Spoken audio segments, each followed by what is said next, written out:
आज हम यहाँ पर जो प्रेस कॉन्फ्रेंस होने जा रही है, नारी शक्ति वंदन अधिनियम, जो कि बिल पारित होना था संसद में और विपक्ष के कारण जो है पारित नहीं हो पाया, उसी के निमित्त ये प्रेस कॉन्फ्रेंस रखी गई है। हमारे बीच में आज आदरणीय हमारी राजसमंद की विधायक दीप्ति जी माहेश्वरी हमारे बीच में है। हमारी आदरणीय पूर्व महापौर रजनी दीदी हमारे बीच में है। हमारे आदरणीय जिला प्रमुख आदरणीय ममता कंवर जी हमारे बीच में है। हमारी पूर्व प्रधान आदरणीय प्रतिभा जी नागदा हमारे बीच में है। हमारी नेता प्रतिपक्ष पूर्व जिला परिषद सदस्य मणिबेन पटेल हमारे बीच में है।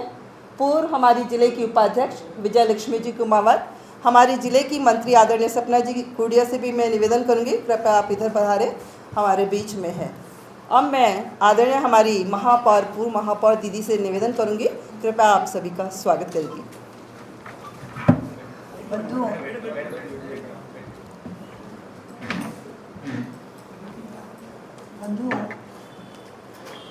आज की जो प्रेस वार्ता है, मुझे लगता है कि हमारे लिए और सबके लिए, जितना भी महिला वर्ग है, महिला समाज है, उन सबके लिए बहुत ही दुखदायी ये प्रेस वार्ता होने वाली है।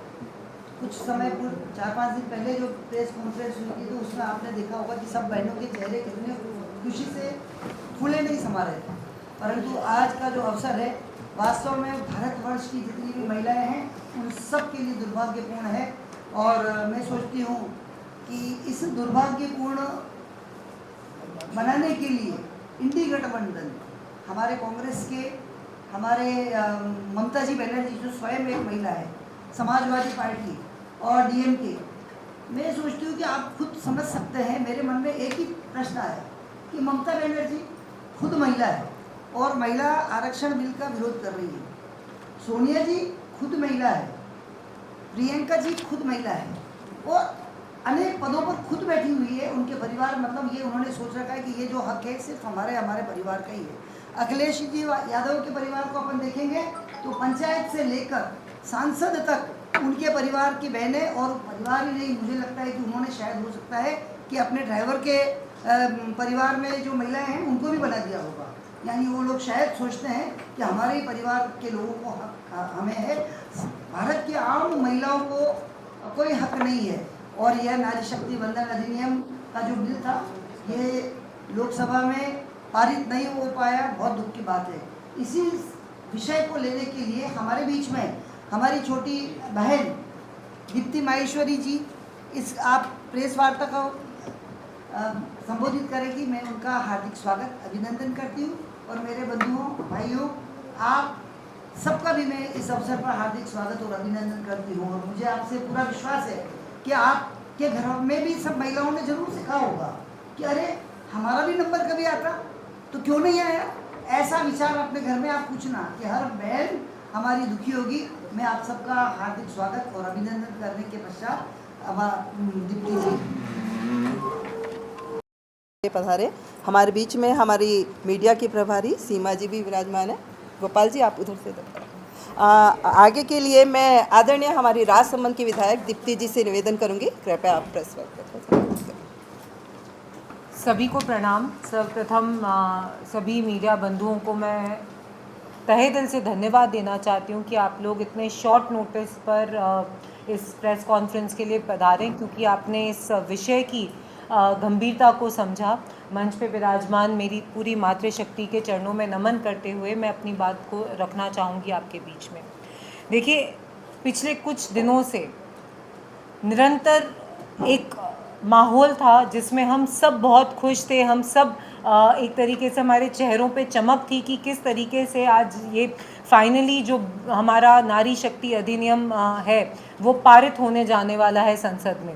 हमें इस बात की खुशी थी कि महिलाओं को इतने वर्षों में, आज आप देखेंगे कि किसी भी क्षेत्र में हम बात करें तो महिलाएं निरंतर आगे बढ़ती जा रही है। आप जुडिशरी की बात करें, चाहे आप कॉर्पोरेट बिजनेसेस की बात करें, या फिर आप स्मॉल स्टार्टअप बिजनेस की बात करें, या फिर प्रधानमंत्री मोदी जी का जो आजीविका का जिस तरीके से उन्होंने लखपति दीदी का एक सपना लेकर और आगे बढ़ाया है, उस पूरे प्रोग्राम, उस स्कीम को देखिए आप कि किस तरीके से महिलाएं अपने आप में सशक्त हो रखी है और फिनेंशियल इंडिपेंडेंस महिलाओं की होनी चाहिए। इस बात को अगर किसी ने समझा है तो वो हमारे यशस्वी प्रधानमंत्री नरेंद्र भाई मोदी जी हैं, जिन्होंने ये सोचा कि मेरी बहन आगे बढ़े, फिनेंशियली इंडिपेंडेंट हो और विकसित भारत का सपना जो आज आपके और मेरे हम सबके मन में ये कह सकते हैं कि हम इस बात को लेकर देख रहे हैं कि हमारे आने वाली पीढ़ी को ये सपना, हम तो सपना देख रहे हैं, वो तो इस बात को जिएंगे, उसमें अगर किसी का योगदान होगा तो महिलाओं का एक महत्वपूर्ण योगदान रहेगा। आप कांग्रेस की परिपाटी देखिए, पिछले कोई भी अच्छा बिल आया हो उन्होंने सिर्फ और सिर्फ विरोध किया है, चाहे 3 तलाक की बात हो, चाहे 370A की बात हो, चाहे राम मंदिर निर्माण की बात हो। कोई भी चीज़ भारत में अगर अच्छी होने जा रही है तो कांग्रेस ने और विपक्षी दलों ने ये प्रयास करा है कि किस तरीके से उसको नकारा जाए, किस तरीके से उसको हम बैकफुट पे लाएं। लेकिन जब ये महिलाओं के लिए नारी शक्ति वंदन अधिनियम आया तो हम सब महिलाओं के मन में कहीं ना कहीं था कि ये बात ना विपक्ष की है ना पक्ष की है, ये महिलाओं के अधिकारों की है। और वो अधिकार जो हम लोगों के लिए बहुत लंबे समय से, एक ये कह सकते हैं कि जब से इंडिपेंडेंस हुई तब से इस बात की बात होती रही कि महिलाओं को अपना योगदान देने के लिए अधिकारों में, नियम बनाने में आगे आना चाहिए। आज महिला जब पढ़ती है तो हम ये बात बहुत अच्छे से कहते हैं और हर जगह कहते हैं कि when you educate a women you educate the entire family. क्यों कहा जाता है? ये बात इसलिए कही जाती है क्योंकि महिलाओं के हाथ में वो ताकत है, महिलाएं ही वो कड़ी है जो सबको साथ में लेकर चल सकती है। तो जब हम जुडिशरी में, जब हम जजशिप में कहीं पीछे नहीं हैं, और ये आंकड़े आप निकाल कर देखिए कि हम महिलाओं का प्रतिनिधित्व, राजसमंद जिस क्षेत्र से मैं आती हूँ उसके अंदर मैक्सिमम जजेस महिलाएं हैं, और उसके अलावा भी जुडिशरी को ले, कॉर्पोरेट बिजनेस को ले, अलग अलग पंचायत राज में अगर हम लें तो उसमें भी महिलाओं का आरक्षण बहुत अच्छी तरीके से है। तो फिर संसद और विधानसभाओं में क्यों महिलाएं अपना योगदान नहीं दे सकती? क्यों नियम बनाने के लिए वे अपना पूर्ण योगदान नहीं दे सकती? ये बिल जिस तरीके से कांग्रेस बार बार भ्रमित कर रही है और ये बातें कह रही है कि परिसीमन की क्या ज़रूरत थी, परिसीमन होता, मैं ये कहूँगी कि ये जो आज वो जिस तरीके से सेलिब्रेट कर रहे हैं कि ये बिल नहीं पास हुआ, ये नारी शक्ति अधिनियम को हम पारित नहीं होने दिया, जिस बात की वो खुशी मना रहे हैं, मैं ये कहती हूँ कि ये विरोध सिर्फ महिलाओं का नहीं, दलित वर्ग का भी एक बहुत बड़ा विरोध है। क्योंकि अगर सीट्स बढ़ती, परिसीमन होता तो एक प्रोपोर्शनेट वे में होता। बार बार ये भ्रमित कर रहे हैं कि साउथ की सीट्स कम हो जाती, नॉर्थ की सीट ज़्यादा हो जाती। सीट्स तो प्रोपोर्शनेट वे में आगे बढ़ने वाली थी। जितना प्रोपोर्शन आज साउथ का है उतना ही तब भी रहता, जितना नॉर्थ का है उतना परिसीमन के बाद भी रहता। लेकिन इससे फ़ायदा ये होता कि जो 1976 के अराउंड जब परिसीमन हुआ था, उसके बाद अब परिसीमन होने जाने वाला था। जनसंख्या में इतना बड़ा फेर है, डबल से ज़्यादा भारत में आज जनसंख्या हो गई है, तो नेतृत्व भी बढ़ना चाहिए। उन जनसंख्या के लोगों की बात सही माध्यम से आगे पहुँचे, वो भी आगे होना चाहिए। हम जहाँ पर मैं धन्यवाद देना चाहूँगी यशस्वी मुख्यमंत्री हमारे भजन लाल जी का, कि उन्होंने राजस्थान में परिसीमन करके, पंचायत राज का परिसीमन करके उन्होंने ना सिर्फ पंचायतें बढ़ाई हैं, उससे उन लोगों का, उस तबके का, गरीब वर्ग के तबके का की बात भी सही समय पे, सही तरीके से राजस्थान के सरकार तक पहुँच सके, इसका उन्होंने तय करा है। ये परिसीमन होता, अगर देश में परिसीमन होता तो देश की जो नीतियां हैं उसमें महिलाओं का भी योगदान होता, उसमें दलित वर्ग का भी योगदान होता। और कहीं ना कहीं आज जिस तरीके से इन्होंने इस बात को रख रहे हैं, भ्रमित कर रहे हैं और खुशियां मना रहे हैं, मुझे तो इस बात को सोचकर भी कहीं ना कहीं मन में पीड़ा होती है कि जिस पार्टी का नेतृत्व एक महिला कर रही है और एक लंबे समय से कर रही है, वो ही महिलाओं के अधिकारों को लेकर उसका विरोध कर रही है। उस बात की मन में पीड़ा है कि कोई भी अच्छी चीज़, मुझे लगता है पक्ष और विपक्ष से आगे बढ़कर देखनी चाहिए। हम तो उस पार्टी से आते हैं, हम तो उस संस्कारों से हमारी पार्टी रूपती है जिसके अंदर अटल बिहारी वाजपेयी जी, भैरू सिंह जी शेखावत साहब, जिन्होंने निरंतर ये प्रयास करा है कि हम आगे बढ़ें, सबको साथ लेकर आगे बढ़ें, और अगर कुछ अच्छा है तो उसमें अपना साथ ज़रूर दें। लेकिन आज जिस तरीके की ओछी राजनीति सिर्फ एक महिलाओं के अधिकारों पर इन्होंने करी है, मुझे लगता है आने वाले समय में यकीन करके दलित वर्ग भी और महिलाएं भी मिलकर इन विपक्षियों को बताएंगी कि हमारे अधिकारों को आप तो छीन सकते नहीं। देखिए, एक बहुत छोटी सी बात मैं आपको कहूँगी कि हम जिस क्षेत्र से आते हैं, यहाँ पर ये मातृशक्ति आपके सामने बैठी, हम सब मेवाड़ की मातृशक्ति है। बहुत समय से ये बात हमेशा रखी गई है, और मेवाड़ की नारियां तो वैसे भी कहीं पीछे नहीं है। और राजसमंद जिस क्षेत्र का मैं प्रतिनिधित्व करती हूँ, हम तो इस बात में गर्व महसूस करते हैं कि हमारे यहाँ पर तो हमें परिसीमन या किसी भी तरीके के इसकी ज़रूरत नहीं। हम तो 80% महिलाएं वहाँ पे नेतृत्व करती हैं। आप देखिए जिस तरीके का विकास वहाँ पर होता है, महिलाएं अगर आगे बढ़ती है तो कहीं ना कहीं भ्रष्टाचार में भी कमी आती है। महिलाएं आगे बढ़ती है तो सर्वांगीण विकास क्षेत्र का होता है। जिस तरीके से आज महिलाएं खड़ी हैं, आज हमारे यहाँ पर भी हम अलग अलग समाज से महिलाएं बैठी हुई हैं। हमारे पास अगर कोई बहन आती है अपनी पीड़ा लेके, तो हम कभी भी उनसे ये नहीं पूछते कि आप किस समाज को बिलोंग करते हैं या आप किसका नेतृत्व कर रहे हैं। हम महिलाओं का नेतृत्व कर रहे हैं, हम 50% आबादी का नेतृत्व कर रहे हैं। और कहीं ना कहीं आज इसको पारित नहीं होने पे जो लोग आज खुशियां मना रहे हैं, ये तो समय बताएगा। और मैं यकीन के साथ कह सकती हूँ कि 50% आबादी इस देश की हमारे यशस्वी प्रधानमंत्री नरेंद्र भाई मोदी जी के साथ है। उनके विकास पे हमें भरोसा है। उन्होंने जिस तरीके से हमें हमेशा, चाहे उज्ज्वला गैस योजना के माध्यम से हो, चाहे जल जीवन मिशन के माध्यम से हो, उन्होंने निरंतर ये प्रयास करा है कि महिलाओं की परेशानी, चाहे स्वच्छता की बात हो, टॉयलेट बनाने का कार्य किया हो। उन्होंने जब से वे आए हैं, उन्होंने ये कोशिश करी है कि महिलाएं आगे बढ़ें, महिलाओं का विकास हो। बेटी बचाओ बेटी पढ़ाओ का अभियान, मुझे लगता है आज गांव, मैं जिस कॉन्स्टिट्यूंसी से आती हूँ, ग्रामीण क्षेत्र की बहुत महिलाएं यहाँ पर बैठी हुई हैं। वे ये बोल सकती हैं कि ग्रामीण क्षेत्र में इसका किस तरीके का इम्पैक्ट पड़ा है। तो आज वो, मुझे लगता है विपक्ष सिर्फ इस बात से नहीं डरा है कि वो किस बात से डर रहा है, ये तो वो ज़्यादा अच्छे से बता सकते हैं, पर कहीं ना कहीं वे पढ़े लिखी महिलाओं को आगे आने से भी रोक रहा है, पढ़े लिखे दलित वर्ग को आगे आने से रोक रहा है। और ये परिसीमन और इस बिल को पारित नहीं होने पे मैं आज सिर्फ और सिर्फ विपक्षियों की निंदा करना चाहती हूँ। और ये ज़रूर आपके माध्यम से आग्रह करना चाहूँगी, चाहे आप कांग्रेस के हों, चाहे आप किसी भी दल के हों, ये महिला आरक्षण की बात थी। सभी महिलाओं को एक साथ होकर इस आरक्षण में ज़रूर से अपना योगदान देना चाहिए।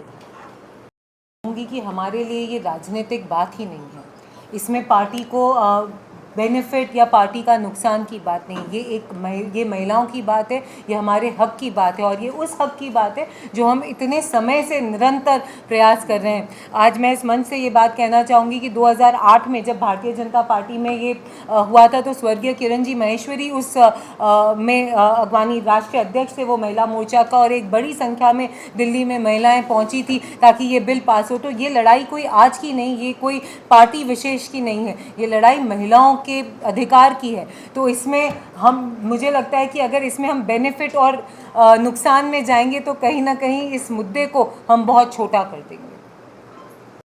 शक्ति वंदन अधिनियम के बारे में प्रेस कॉन्फ्रेंस कर रहे हैं, बट क्योंकि अगर आपने ये बात पूछा है कि महिलाएं भारतीय जनता पार्टी में ये कह सकते हैं सेफ और सुरक्षित है या नहीं है, उसका सबसे बड़ा प्रमाण यहाँ पर बैठे किरण जी, रजनी जी, इन्होंने उस समय कार्य चालू करा जब घरों से 2-2 महिलाएं नहीं निकलती थी। मेरी स्वर्गीय, आपने बात पूछी तो ये आपको, मुझे अपनी बात को पूरा करने का, जब मैं ख़त्म करूँ उसके बाद आप अपना दूसरा प्रश्न पूछें।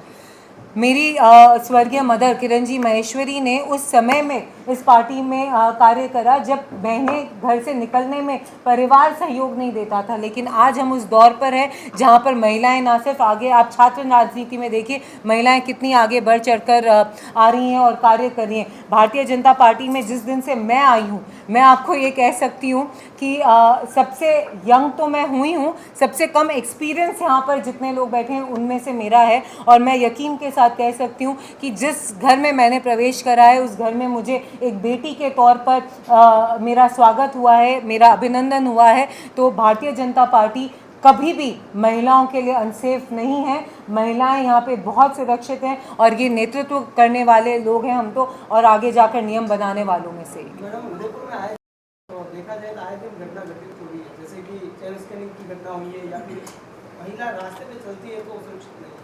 इस पे क्या प्रतिक्रिया, जैसे कि ये तो बिल पास नहीं हुआ, ठीक है आप कॉन्फ्रेंस कर रहे हैं, लेकिन अगर उदयपुर में महिला सुरक्षित नहीं है, इस पे आप क्या करेंगे? देखिए, महिलाएं डेफिनेटली सुरक्षित है, और अगर आप आंकड़ों की बात करें तो जिस तरीके से पूर्ववर्ती कांग्रेस सरकार में जिस तरीके से शोषण होता था महिलाओं का, आज वो नहीं है। मुझे खुशी है इस बात की कि जो आप देखेंगे आंकड़े बहुत कम हुए हैं, और ये महिलाओं का नहीं, चेन स्नैचिंग और इसके अंदर भी गवर्नमेंट ने बहुत अच्छी तरीके से अपना कार्य करा है। गृह राज्य मंत्री और हमारे यशस्वी मुख्यमंत्री जी ने भी ये प्रयास करे हैं, और आप जब आंकड़ों की बात करेंगे तो एक बहुत बड़ा आंकड़ा कम हुआ है इन चीज़ों में, इन चोरियों में, इन प्रकरणों में। और उसके साथ साथ मैं आगे बढ़कर आपको ये बात कहूँगी कि अब जब प्रकरण होते हैं तो उसका जो वापस से निराकरण होता है, जैसे चोरी मेरे यहाँ पर, मैं उदयपुर की बहुत डिटेल्स तो ये लोग ज़्यादा अच्छे से आपको बता सकेंगे, लेकिन मेरी कॉन्स्टिट्यूंसी का मैं आपको बता सकती हूँ कि कितनी चोरियां विद इन अ वीक पकड़ी गई है, कितने घरों से अगर कोई बच्चा गायब है तो उनको हम एक हफ्ते के अंतर्गत उनको लेकर आए हैं। साइबर फ्रॉड्स में बहुत कमी आई है राजसमंद के अंदर, और ऐसे पूरे राजस्थान के अगर आंकड़े भी आप उठाकर देखेंगे तो उसके अंदर भी बहुत कमी आई है। तो डेफिनेटली उसमें और सुधार करेंगे, अगर आप बोल रहे हैं तो डेफिनेटली उसका भी संज्ञान हम जरूर लेंगे। भारतीय जनता पार्टी ने अपना पूरा एफर्ट लगाया है, और अगेन मैं ये बात कहूँगी कि महिला आरक्षण केवल एक पार्टी का मुद्दा नहीं है। एफर्ट हम सबका था और कंसोलिडेटेड एफर्ट था, और उसके साथ साथ बार बार हर बहुत लंबी चर्चा हुई। अगर आप संसद की चर्चा सुनेंगे तो सबने अपने अपने पक्ष रखे हैं, और ये बात समझाने का भी पूरा प्रयास करा है कि अगर आप परिसीमन की भी बात कर रहे हैं तो परिसीमन के अंदर रेशो कहीं चेंज नहीं हो रहा है। महिलाओं को और ज़्यादा बढ़ चढ़कर इसके अंदर कहीं ना कहीं आरक्षण के तौर पर वे अपना नेतृत्व कर सकेंगी। तो बिल पास नहीं होना, पारित नहीं होना, ये तो संसद की प्रक्रिया थी जिसके अंदर नहीं हुआ है। तो इसमें अपने आप ये देखेंगे कि लास्ट दिन तक भी प्रधानमंत्री मोदी जी ने भी स्वयं इस बात को कहा है कि आप मुझे यकीन करिए, इसमें किसी के साथ भी गलत नहीं होगा। टीएम के साथ और अलग अलग पार्टियों के साथ उन्होंने अलग अलग तरीके से, अब हर चीज़ तो मीडिया में सामने नहीं आती, हर चीज़ तो नहीं होती, लेकिन प्रयास पूरे करे गए। पर ये कहीं ना कहीं हम सब के लिए दुर्भाग्य है कि आज ये बिल पारित नहीं हुआ और हमें ये प्रेस कॉन्फ्रेंस करनी पड़ रही है।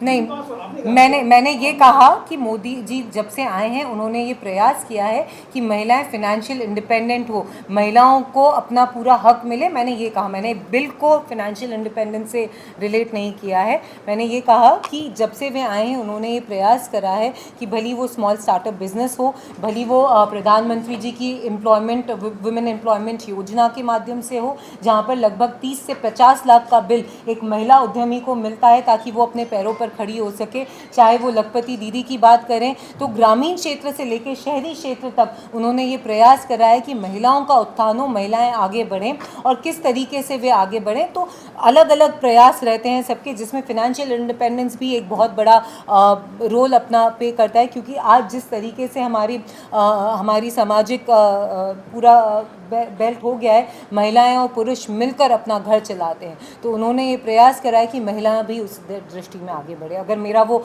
पॉइंट आपको क्लियर नहीं हुआ तो दिस इज़ व्हाट आई मेंट।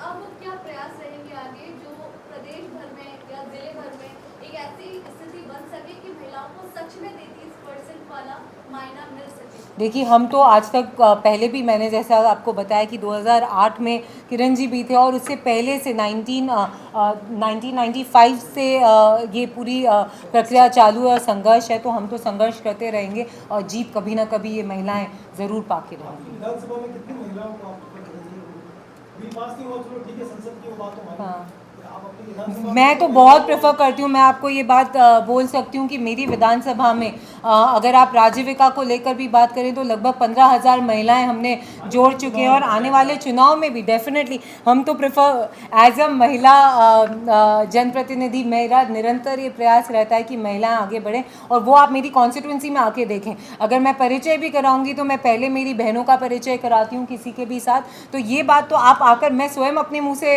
अपनी गाथा करूँ वो अच्छी नहीं है। आप उदयपुर वाले हैं, ज़्यादा दूर नहीं है राजसमंद, कभी पधारे हैं, सब लेकर आए हैं आप इन सबको, ताकि ये भी देखें कि राजसमंद में महिलाओं को हम आगे करने के लिए कितने प्रयास करते रहते हैं। और डेफिनेटली जहाँ तक आप टिकट्स की अगर बात करें तो टिकट्स का एक अपनी सर्वे होता है, उस सर्वे में भी आगे बढ़ चढ़ कर मेरी तरफ से ये बिल्कुल प्रयास रहेगा। और जब मैं आपको राजसमंद की बात करती हूँ तो मैं गर्व से कह सकती हूँ कि हमारी उप मुख्यमंत्री दिया कुमारी जी जब वे सांसद थे, क्योंकि अब तो जिला प्रमुख और प्रधान सब हट गए, लेकिन उस समय ये समय देखा था हमने कि संसद से लेकर विधानसभा से लेकर जिला परिषद से लेकर सरपंचों में भी महिलाओं का प्रतिनिधित्व बहुत ज़्यादा था।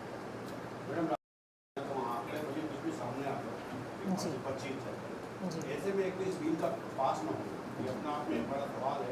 दूसरा, एक जो बिल 2023 में अमेंडमेंट के साथ 2 विरोधियों के साथ पास हो चुका था, उस बिल को वापस 2026 में लाया गया और कई बंगाल के चुनाव राजनीतिक लाभ लेने के लिए तो नहीं किए गए थे। देखिए बिल्कुल भी इसको आप चुनाव से कंपेयर उनको साथ में नहीं ले सकते, जो बिल आते हैं वो सब चुनाव के आसपास ही आते हैं। ऐसा बिल्कुल भी नहीं है। और दूसरी बात मैं आपको ये कहूँगी कि ये बिल 2023 के अंदर महिला आरक्षण का बिल पास हुआ था और उसके बाद 26 में परिसीमन, क्योंकि तब उतनी जल्दी जनसंख्या गणना नहीं हो सकती थी और चुनाव हमारे सर पर थे, तो वापस से जनगणना चालू हुई और उसकी वजह से इसको लाया गया। आप इसको कैसे कंपेयर कर सकते हैं कि ये कोई राजनीतिक, देखिए राजनीतिक दलों से हैं हम, तो मुद्दे तो अलग अलग उठते ही हैं और बातें अलग अलग होती है, लेकिन ये बिल सिर्फ और सिर्फ महिलाओं के लिए था, क्योंकि अब परिसीमन की बात धरातल पे आने जनगणना चालू हो गई है, इस वजह से इस बिल को पारित किया जाना एक आवश्यक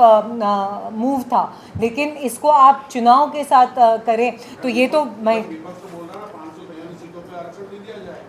विपक्ष ने तो विरोध करा है। विपक्ष कहाँ बोल रहा है कि 543 सीटों पे, विपक्ष इस बात को घुमा घुमा कर कह रहा है। हम तो ये कह रहे हैं कि परिसीमन भी उतना ही ड्यू है ना, आपने 543 सीटों पर आपने बिठा रखा है। जनसंख्या आप देखिए जिस तरीके से बढ़ रही है, आज सभी विधायकों को भी ये परेशानी थी और सांसदीय क्षेत्र भी आप देखिए जिस तरीके से बढ़ गया है, उसको शॉर्ट करना, उनका नेतृत्व ढंग से होना बहुत ज़रूरी है। तो विपक्ष अपनी बातों को घुमा घुमा के, मैं वही आपको कह रही हूँ कि बातें जिस तरीके से घूमी हुई है, आप एक बात बताएं कि अगर ये परिसीमन होता तो रेशो में कहीं डिफरेंस नहीं आ रहा था, सीटें नेतृत्व उतना ही होता, तो परिसीमन के साथ भी हो जाता तो आपकी क्या तकलीफ थी। महिलाओं का जहाँ पर 100 महिला आती वहाँ पर 300 महिलाएं आगे आके देश का प्रतिनिधित्व करती, क्या उसमें कोई तकलीफ थी? क्या उसमें विपक्ष को कहीं कोई परेशानी थी कि वो किस तरीके से आगे नहीं आने देना चाहते? देखिए मैं एक बात कहना चाहूँगी कि विपक्ष की आदत है कि कुछ न कुछ मुद्दे को बोलना, कुछ न कुछ झूठ बोलना।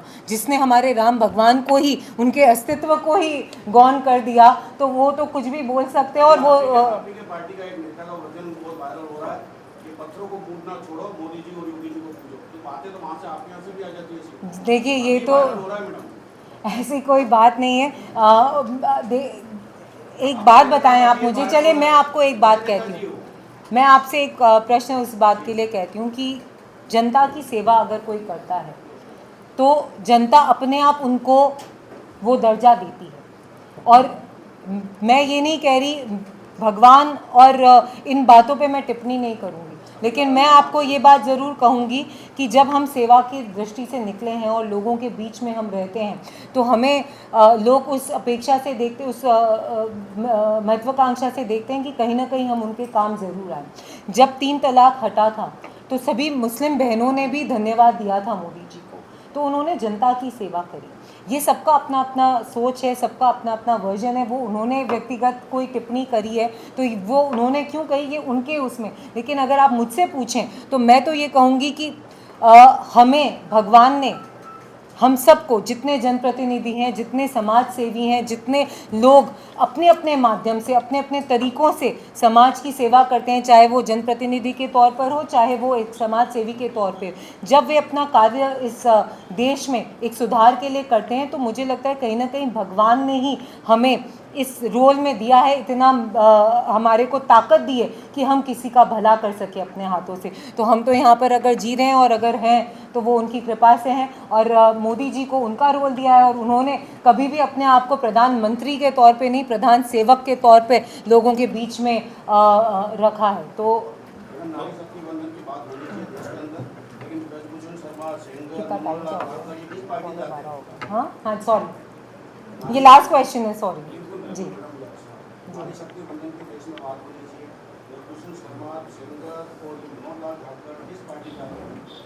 किस पार्टी के, किस पार्टी से हैं?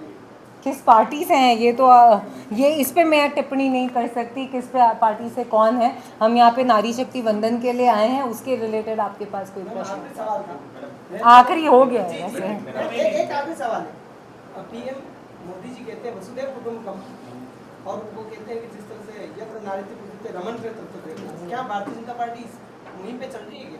बिल्कुल चल रही है, भारतीय जनता पार्टी इस मुहिम पे बिल्कुल चल रही है, और मैं आपको अलग अलग उदाहरण के साथ पेश कर सकती हूँ, और भारतीय जनता पार्टी बिल्कुल इस मुहिम पे चल रही है। और हम सब, भारतीय जनता पार्टी क्यों, हमारा समाज, हम जिस देश से आते हैं वहाँ पर हमेशा से इस बात को आगे, इसको आप अगेन इस लाइन को, यत्र नारीस्तु पूजन्ते रमन्ते तत्र देवता, भारतीय जनता पार्टी की लाइन है, ये हमारे पूर्वजों ने माना है इस बात को कि जहाँ पर नारी की पूजा होती है वहीं पर देवता निवास करते हैं।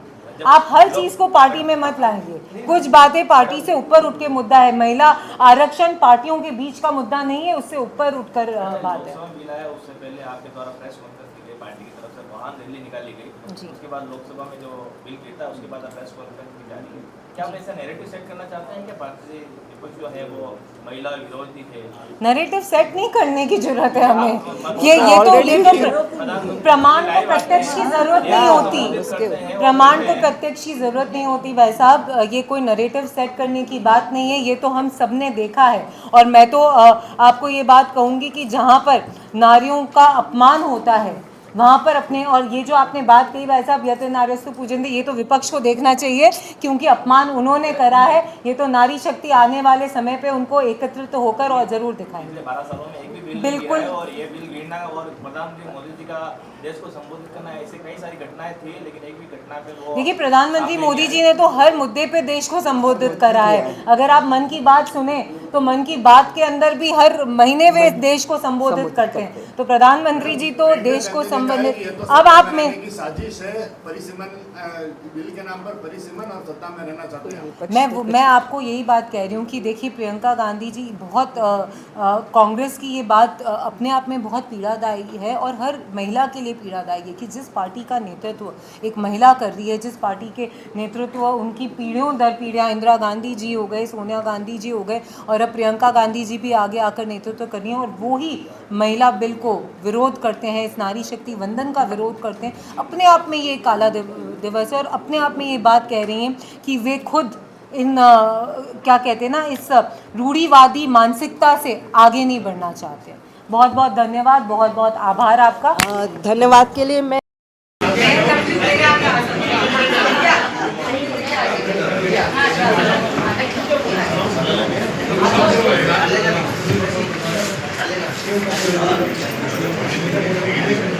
बारह